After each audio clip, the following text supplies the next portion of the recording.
여러분도 보신 적이 있는 사진인데요. 우리 사진 한 장 보겠습니다.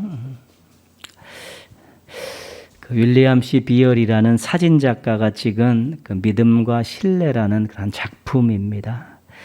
키가 큰 경찰관과 우리 키가 작은 어린아이가 눈을 맞추고 이야기를 하는 그런 모습입니다. 이 사진은 1958년에 퓰리처상을 받았습니다. 이 퓰리처상이라는 것은 언론, 문학, 음악 분야에서 대중에게 큰 감동을 주고 어떤 공로를 끼친 사람에게 주는 그런 상입니다. 1957년에 있었던 일인데요. 미국 워싱턴 DC에서 화교 축제가 있었습니다. 화교들이 모여서 축제를 해서 다양한 행사들이 있기 때문에 많은 사람들이 모여들었습니다.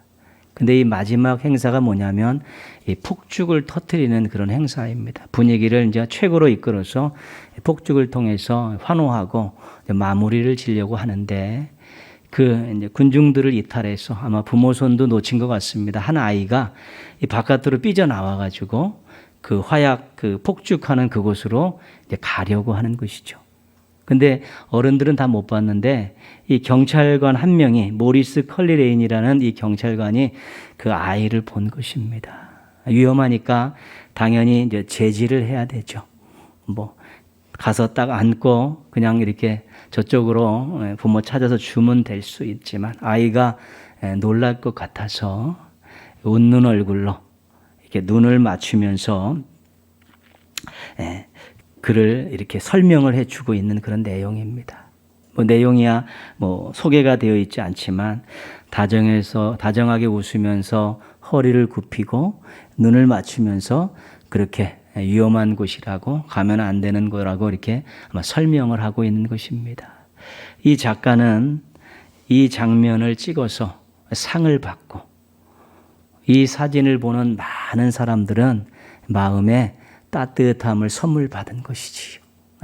경찰관이 얼마든지 힘으로 제지할 수 있었음에도 불구하고 어린아이 눈높이를 맞춰가며 웃으면서 자세하게 설명하는 이런 모습을 통해서 사람들의 마음에 감동을 주었고 믿음과 신뢰가 무엇이냐, 배려가 무엇이냐 이런 것들을 느끼게 했다는 것입니다.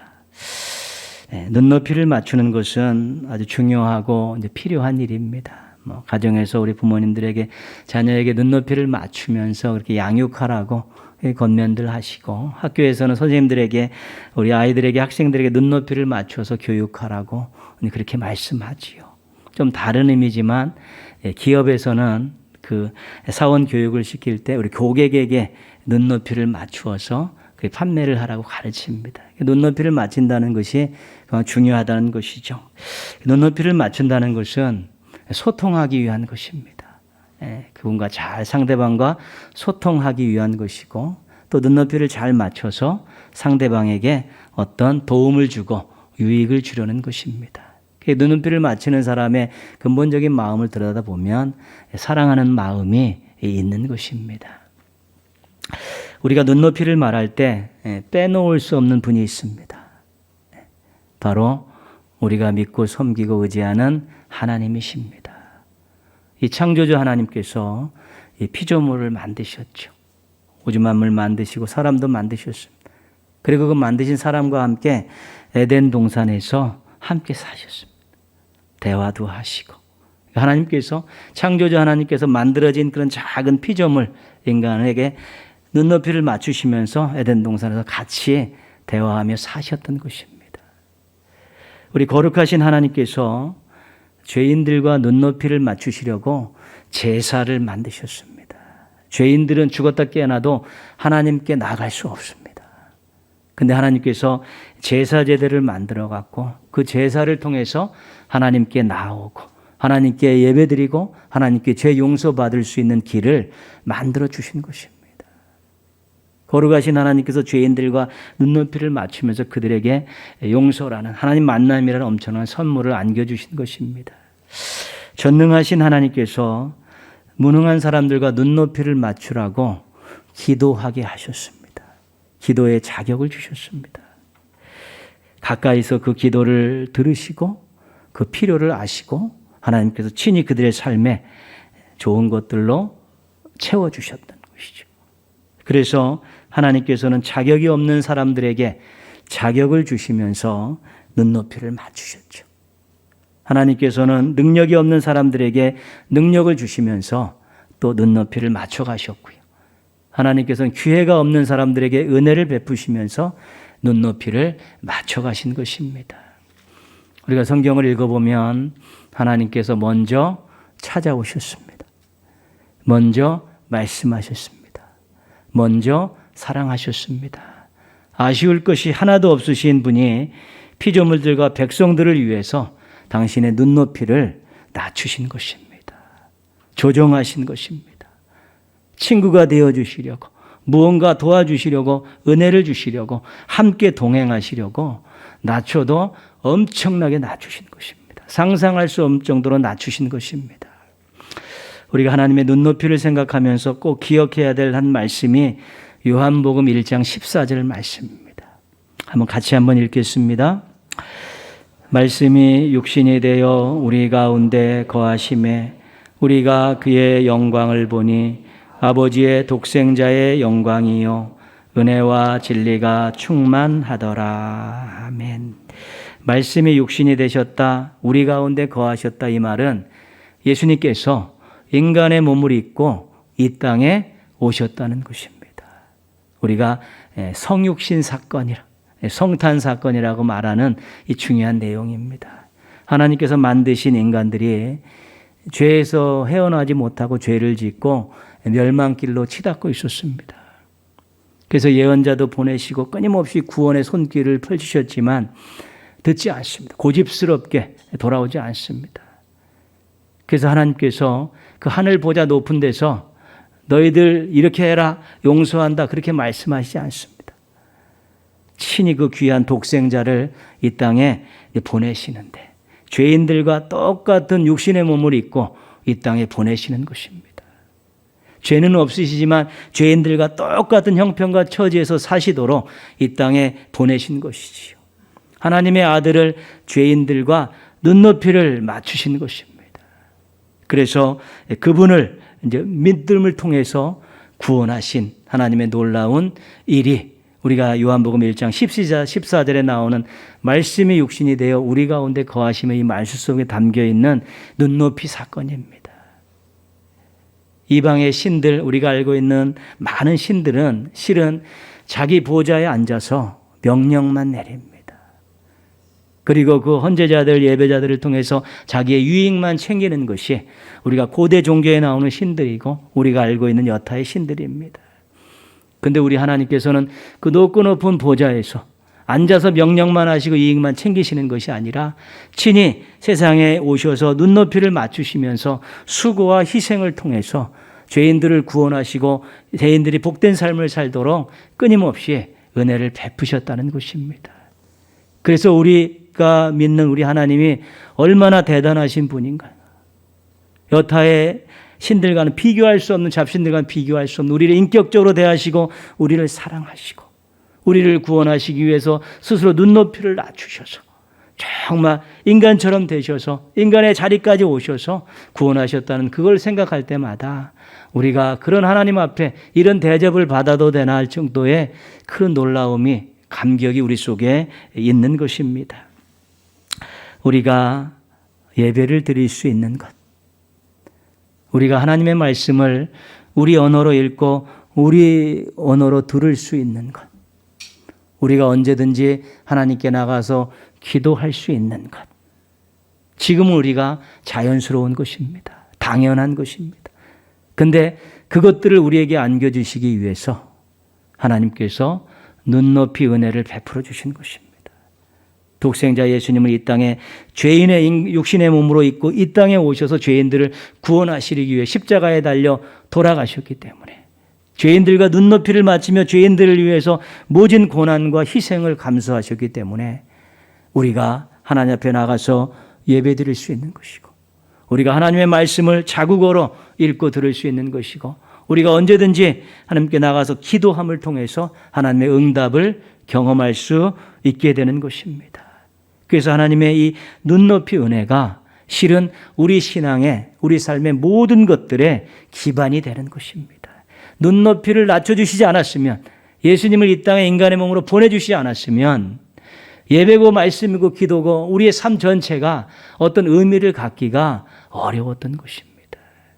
독생자를 이 땅에 인간의 몸을 입혀 보내주고 십자가에 달려 돌아가시게 한 그 사건, 눈높이 사건, 눈높이 은혜 때문에 실은 모든 것들이 유지될 수 있었던 것입니다.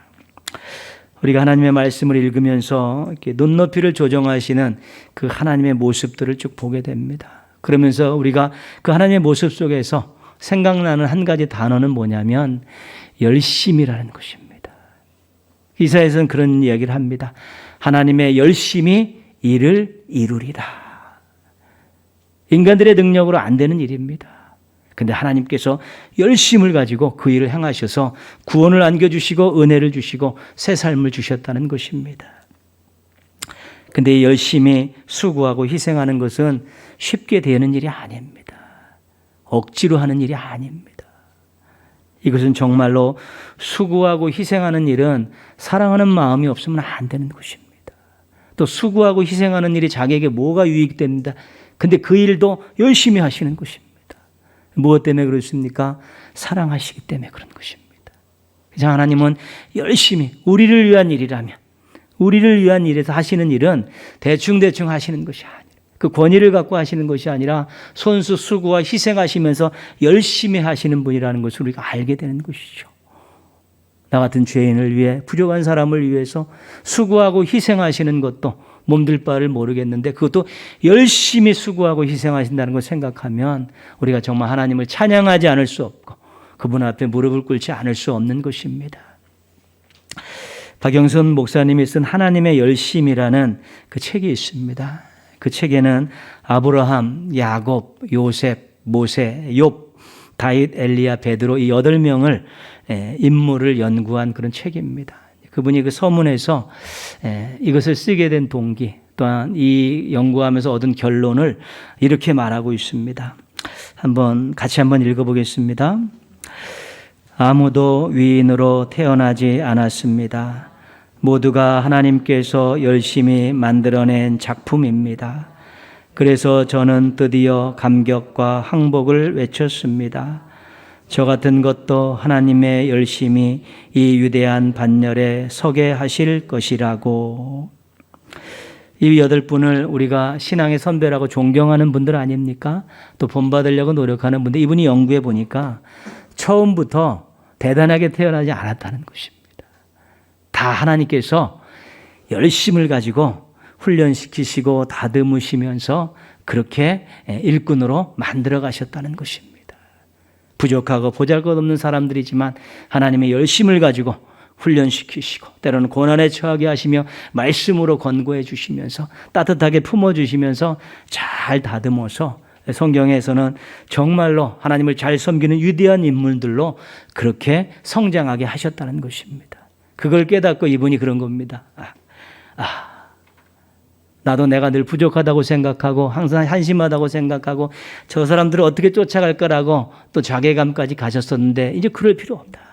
나도 부족하고 연약하지만 우리 하나님께서 열심히 나를 만지시고 열심히 다듬으시고 열심히 훈련시키시고 열심히 인도하시면 나도 그 반열에 설 수 있게 되었다. 환호성을 지르게 됐다는 것입니다. 한 사람의 인생을, 한 사람의 운명을 우리 하나님께서 열심히 만들어 가시는 것이죠. 처음 사람을 만들 때 하나님 흙으로 만들 때도 막 땀을 닦아가면서 만드시지 않았겠습니까? 열심히 만드셨듯이 그 사람의 인생도 우리 하나님이 열심히 다듬으시고 열심히 훈련시키시고 열심히 이끄시면서 하나님 쓰시기 좋은 인생들로 바꾸어 가실 수 있다는 것입니다. 하나님의 열심이 그렇게 큰 열매를 나기 때문에 하나님이 우리에게 열심을 내시면 부족한 우리들도 얼마든지 하나님께 쓰임받는 인생이 될 수 있고 또 사람들이 기억할 만한 그런 일을 할 수 있는 반열에 설 수 있다는 것입니다. 피조물이고 죄인이고 무능했던 우리들이지만 하나님께서 열심히 베푸시는 눈높이 은혜 때문에 우리가 구원을 받았습니다. 또 우리가 하나님의 자녀가 되었고요. 오늘까지 하나님의 인도하심을 받고 살고 있습니다. 내 인생은 하나님의 눈높이 은혜 때문에 시작됐습니다. 내 인생은 하나님의 열심 때문에 지속되고 있습니다. 이거 인정하시고 고백하고 감사하며 사시기를 바랍니다. 하나님께 자격을 얻은 신앙인들에게, 하나님께 능력을 얻은 신앙인들에게, 하나님께 기회를 얻은 신앙인들에게 주시는 하나님의 명령에 귀를 기울이려고 합니다. 그것이 오늘 말씀입니다. 한 번 더 읽겠습니다. 부지런하여 게으르지 말고 열심을 품고 주를 섬기라. 아멘. 여러분 기억하십시오. 그냥 우리에게 명령하신 것이 아닙니다. 우리에게 눈높이 은혜를 주시고 우리 인생을 열심히 도와주셨던 우리 하나님께서 주신 말씀입니다. 신앙인들은 누구를 섬겨야 합니까? 주님을 섬겨야 합니다. 근데 더 정확히 말하면 주님만 섬겨야 합니다. 창세기부터 요한계시록까지 끊임없이 울려 퍼지는 강력한 명령 중에 한 가지가 주님만 섬겨라입니다.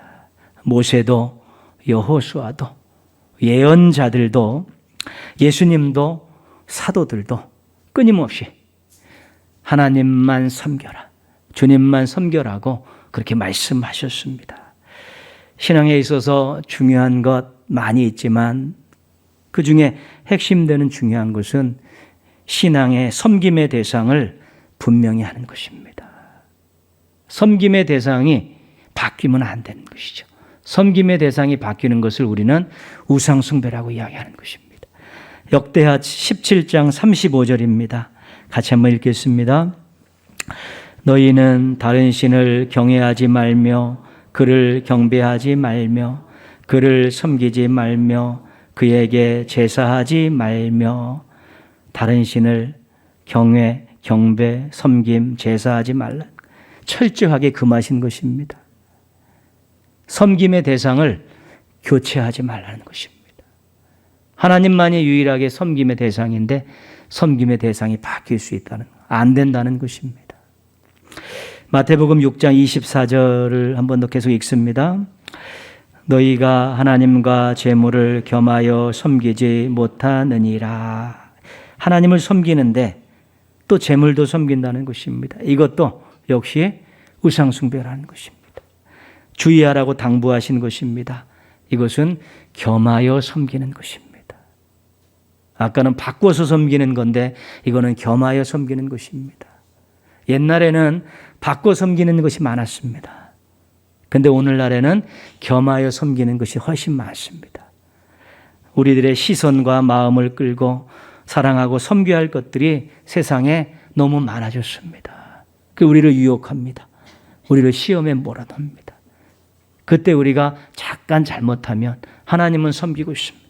예배도 드리고 또 봉사도 하고 나름대로 다 하고 있는데 환경이 바뀌고 또 살림 모습이 바뀌었을 때 또 하나의 섬김의 대상이 마음속에 생겨나서 두 가지를 같이 섬기는 것입니다.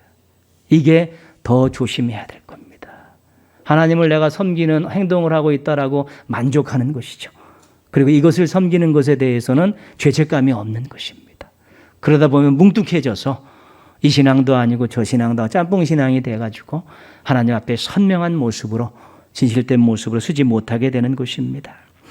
주님만 섬기라는 이 첫째 계명에 합격하셔야 됩니다. 그래야 그 다음 이야기를 할 수 있는 것입니다. 섬김의 대상이 바뀌고 겸하여 섬기게 되면 그 다음은 이야기할 게 없습니다. 주님만 섬기라는 이 첫째 번째 명령에 합격하시기를 바랍니다. 오늘 말씀에서는 섬기는 태도와 자세에 대해서 이야기해 주고 있습니다. 우리가 섬겨야 될 주님은 어떤 분입니까? 우리에게 눈높이를 맞추셔서 자격과 능력과 기회를 주신 분입니다.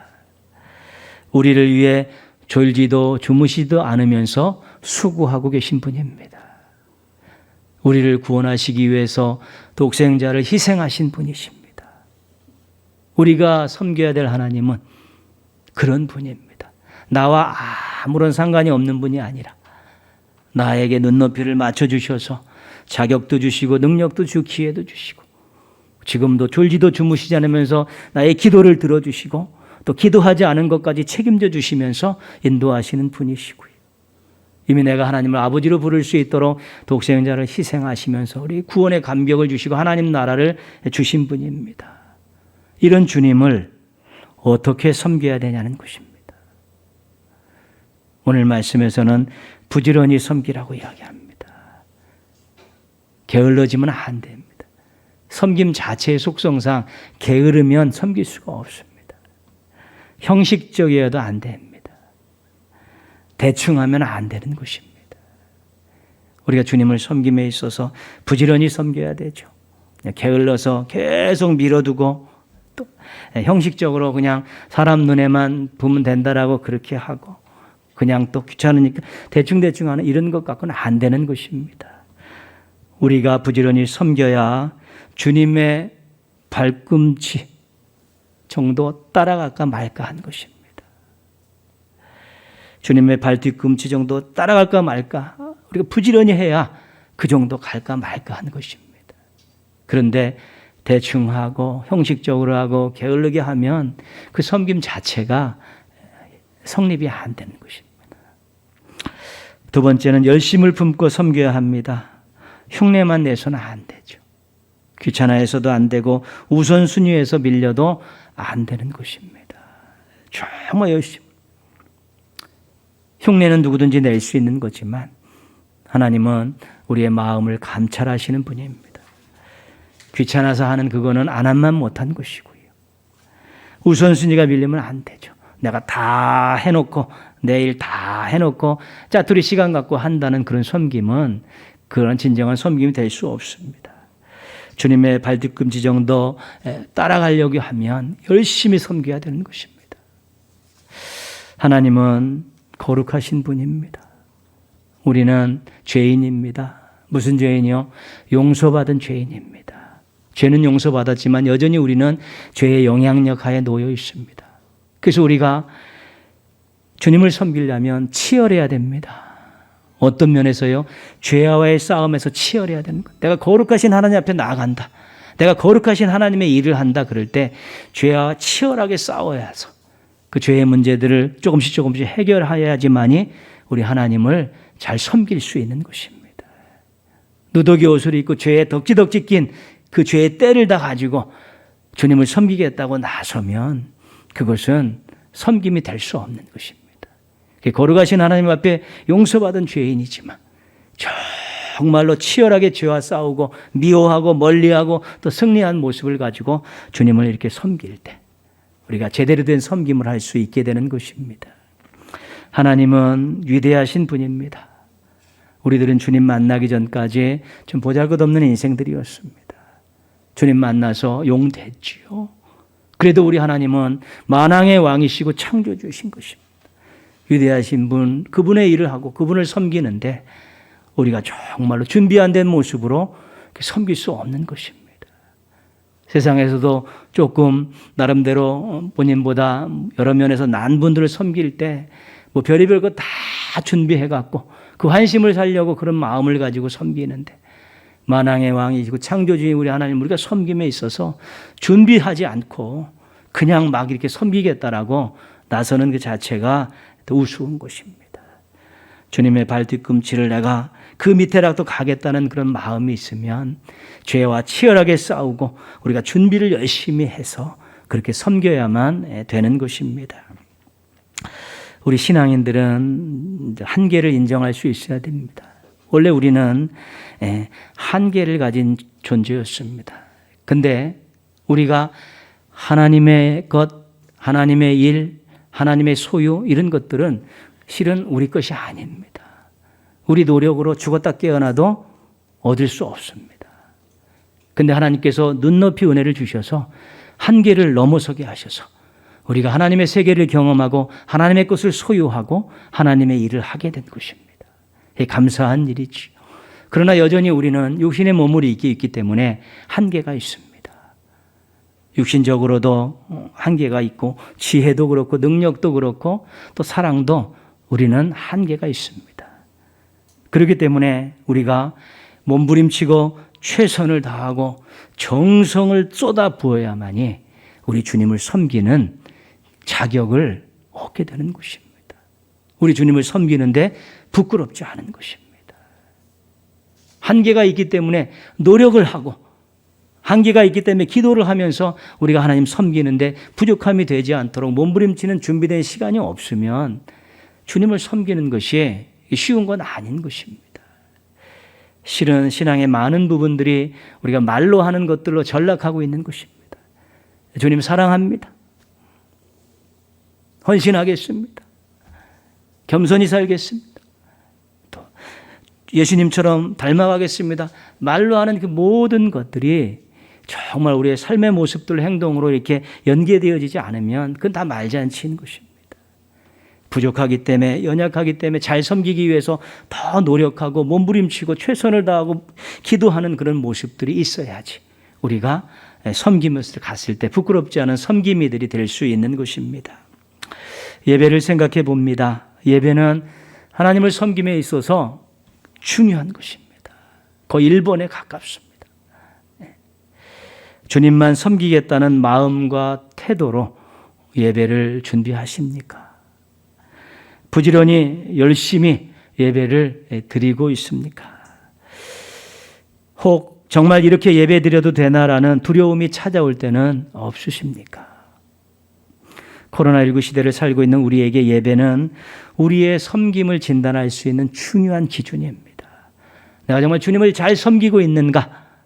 이걸 확인할 때 예배를 정말 어떻게 드리고 있는가, 어떻게 준비하고 어떻게 드리고 있는가가 정말 기준이 될 수 있는 것입니다. 훈련을 생각해 봅니다. 훈련은 우리가 경건 훈련하는 것이면 말씀 훈련도 하고 기도 훈련도 하고 섬김 훈련도 하고 훈련을 많이 하면서 우리가 주님을 닮아가는 것입니다. 이 준비하는 이 모습이 얼마나 중요한지 모릅니다. 관심도 없고 의지도 없고 투자할 생각도 없으면 실은 섬김을 포기하는 것과 똑같습니다. 우리가 어떤 운동선수라든가 또 음악이나 예능 하시는 분들 또 나름대로 자기 것에 자부심을 가지고 있는 분들 보면 대부분 보이지 않는 곳에서 매일 훈련합니다. 매일 연습합니다. 그분들이 하루만 연습하지 않아도 자기가 느낀다는 것이지. 운동선수는 그 한 경기를 위해서 얼마나 오랜 시간을 매일 연습하고 음악 연주하는 분도 마찬가지시고 매일 연습해 놓은 것 있기 때문에 그때 잘할 수 있는 것이지요. 우리가 주님을 섬길 때 우리가 훈련하지 않으면 섬길 때 하는데 준비된 것이 없습니다. 준비된 것이 없으면 잘 섬길 수 없는 것입니다. 지금 내 이 모습이고 섬기겠다고요. 훈련된 모습이 있으면 괜찮죠. 그럼 훈련된 모습하고 늘 다른 일하고 훈련하고 않다 갑자기 주님을 섬긴다고요. 그럼 허접한 섬김이 될 수밖에 없는 것입니다. 육신도 최고의 상태로 영도 최고의 상태로 유지돼서 섬겨야지만이 우리가 주님의 발뒤꿈치까지 갈 수 있는데 그렇게 준비 안 된 모습으로 가장 힘들고 또 패배자의 모습으로 그런 한심한 모습으로 섬기겠다고 나서봤자 그 섬김이 무언가 하나님을 기쁘시게 할 수 없는 것입니다. 그래서 편안과 즐거움의 유혹이 많은 세상에서 우리가 섬김을 돌아볼 수 있는 잣대는 내가 매일 경건 생활을 하고 있는가, 내가 주님 앞에 좋은 모습으로 섬김이가 되기 위해서 무언가 노력하고 있는가, 이런 것들을 확인하는 것입니다. 여러분 가만히 있어도 공동체는 돌아갑니다. 그리고 가만히 있어도 인생은 살게 되는 것입니다. 어떤 시스템에 의해서 어느 정도는 다 돌아가게 되어 있습니다. 그런데 우리는 그렇게 맡겨 사는 사람들이 아니라 우리는 더 준비된 모습으로, 더 하나님 쓰시기에 좋은 모습으로 하나님께 더 귀한 영광을 올려드리기 위해서 무언가를 계속 준비하는 것이죠. 그래서 이번 주 예배와 다음 주 예배가 다른 것이고요. 나에게 맡겨진 사명을 감당할 때, 이 일을 할 때와 저 일을 할 때가 또 다른 마음, 더 좋은 마음으로, 더 좋은 자세로 그렇게 섬기게 되는 것입니다. 삶을 돌아보십시오. 삶은 우리가 일상에서 하나님의 영광을 드러내는 아주 중요한 도구입니다. 말씀대로 살기 위한 치열함이 있는가? 유혹 앞에서 단호하게 거절할 수 있는 용기가 있는가? 소금과 빛으로 살려고 섬기며 살고 있는가? 이런 것들을 보면서요. 내가 예수 그리스도를 닮아가려고 말씀대로 살기 위해서 잘 안 되기 때문에 막 기도하고 또 한 번 넘어졌기 때문에 주워박으면서 또 기도하고 제대로 오뚜기처럼 서려는 그러한 모습들을 가지고 삶을 살아가게 될 때 우리가 삶을 통해 주님을 잘 섬길 수 있는 것입니다. 삶은 자기 중심으로 살라고 가르치는 세상에서 우리의 섬김을 평가하는 좋은 시금석입니다. 이 세상은 전부 다 가지려고 이기적으로 살아가는 사람들이 많이 있는데 그래도 우리는 정말로 하나님 말씀에 잇대어 주님을 닮아가는 모습으로 좀 배려하고 섬기고 나누는 그런 모습으로 살면 우리가 잘 주님을 섬기고 있는 것입니다. 여전히 욕심적인 모습으로 여전히 폭력적인 모습으로 이렇게 살고 있으면 주님을 잘 섬기는 것이 아닙니다. 나 같은 인간이 어떻게 감이라고 생각하면서 눈높이 은혜를 늘 생각하며 감사하십시오. 남이야 어찌든 나만은 이라고 다짐하면서 주님의 발 뒤꿈치를 잡겠다는 마음으로 그렇게 섬기십시오. 하나님만 섬겨야 합니다. 하나님 아닌 다른 것을 섬기면 안 되고 다른 것을 하나님과 겸하여 섬겨도 안 되는 것입니다. 섬기는데 정말 부지런히 섬기십시오. 그리고 열심히 섬기십시오.